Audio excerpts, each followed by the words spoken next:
गुआरीडीह पुरातात्विक अवशेष कटाव की जद में, सीएम ने इसे संरक्षित करने की घोषणा की है। कोसी नदी के जल स्तर में हुई बढ़ोतरी का नकारात्मक प्रभाव गुआरीडीह स्थित पुरातात्विक अवशेष पर भी पड़ने लगा है। बिहपुर ब्लॉक के जयरामपुर क्षेत्र में स्थित गुआरीडीह टीले का पुरातात्विक इतिहास लगभग 3000 वर्ष पुराना है।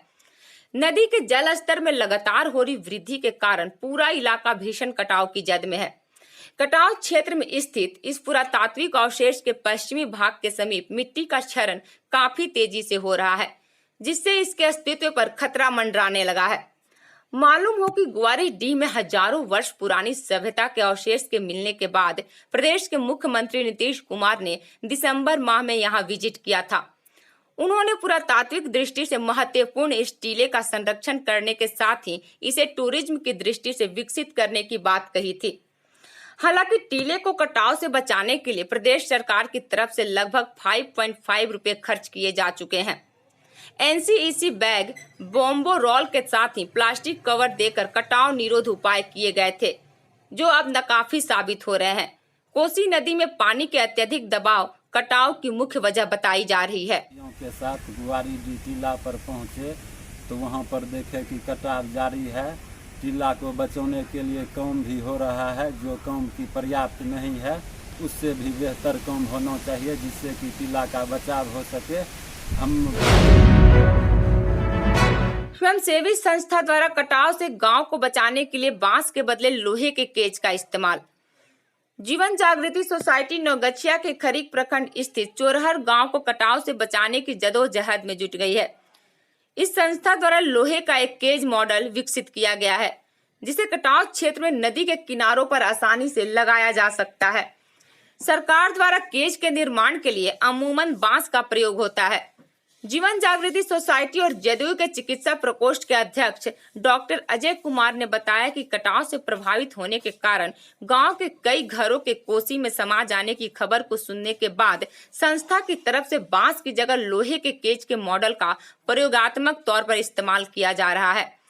उन्होंने कहा कि यदि यह प्रयोग सफल होता है तो सरकार के पास इस मॉडल को अपनाने का प्रस्ताव भेजेंगे, ताकि लोगों को विस्थापित होने से बचाया जा सके। कोसी नदी के जल स्तर में हुई वृद्धि के कारण चोरहर गांव के दर्जन भर से ज्यादा घर नदी में समा चुके हैं। यदि यह प्रयोग सफल होता है तो कटाव क्षेत्र में रहने वाले लोगों के लिए निश्चित ही एक वरदान साबित होगा। हम लोग सोशल एक्टिविस्ट हैं, सोशल काम कर रहे हैं। जीवन जागृति सोसाइटी के द्वारा हम लोग एक्सीडेंट में राहत करते हैं। और यह जो बाढ़ में घर गिर रहा है, बाढ़ नहीं कहिए बल्कि ये कटाव कहिए। बाढ़ में तो लोग कुछ आदी हो जाते हैं, हर साल बाढ़ आता है, लेकिन ये घर कट रहा है। यहाँ 14-15 घर समा चुका है। ऐसी खबर हमने मीडिया में सुना तो स्वाभाविक है कि हमारा दिल यहाँ आने के लिए मजबूर हो गया। और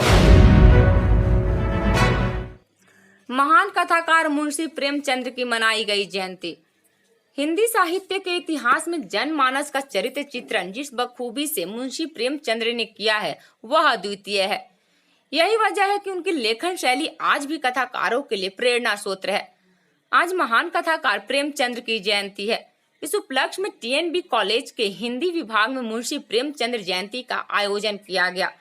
इस दौरान उनकी कहानी कफन पर आधारित नाटक के मंचन के साथ ही छात्रों द्वारा निबंध लेखन शैली और भाषण कला का प्रदर्शन किया गया। प्रेमचंद्र को आधुनिक हिंदी कहानी का पितामह और उपन्यास सम्राट कहा जाता है। उनके साहित्य जीवन का आरंभ 1901 में ही हो चुका था, लेकिन उनकी पहली हिंदी कहानी सरस्वती पत्रिका के दिसंबर अंक में 1915 में शौत नाम से प्रकाशित हुई। 1936 में प्रकाशित कफन उनकी अंतिम कहानी थी।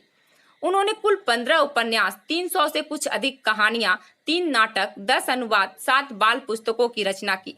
सेवा सदन, प्रेम आश्रम, रंगभूमि, कायाकल्प, निर्मला, गबन, कर्मभूमि, गोदान आदि उनकी अनुपम कृतियां हैं।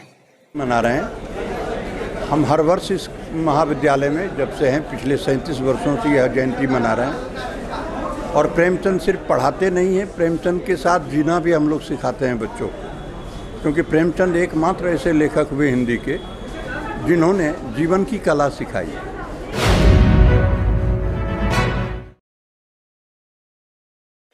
साली की शादी में शामिल होने गया युवक ससुराल से हुआ गायब। सुल्तानगंज प्रखंड के नारायणपुर गांव का एक युवक 6 जुलाई को अपने ससुराल गया, लेकिन अब तक उसकी घर वापसी नहीं हुई। लापता युवक के पिता ओम प्रकाश सिंह ने शनिवार को सुल्तानगंज थाने में युवक की गुमशुदगी की रिपोर्ट दर्ज कराई है। उन्होंने बताया कि उनका बेटा साली की शादी में शामिल होने शंभूगंज थाना क्षेत्र में स्थित अपने ससुराल केहनी चक गांव गया था। शादी के कई दिन बीत जाने के बाद जब वह वापस नहीं लौटा तो परिवार वालों ने ससुराल के लोगों से संपर्क किया। संपर्क करने पर मालूम हुआ कि वह वहां से निकल चुका है। परिजनों ने शंभूगंज थाने में भी लिखित आवेदन दिया है, लेकिन अभी तक युवक का पता नहीं लगाया जा सका है। युवक के परिजनों का रो रो कर बुरा हाल है। केहनी चक से ससुराल गया था शादी में। जी जी, क्या नाम है लड़का का? मुनचुन कुमार। वो गायब हो गया है। हाँ, वहाँ से गायब हो गया। कहाँ से गायब हो गया? केहनी चक ससुराल गया था।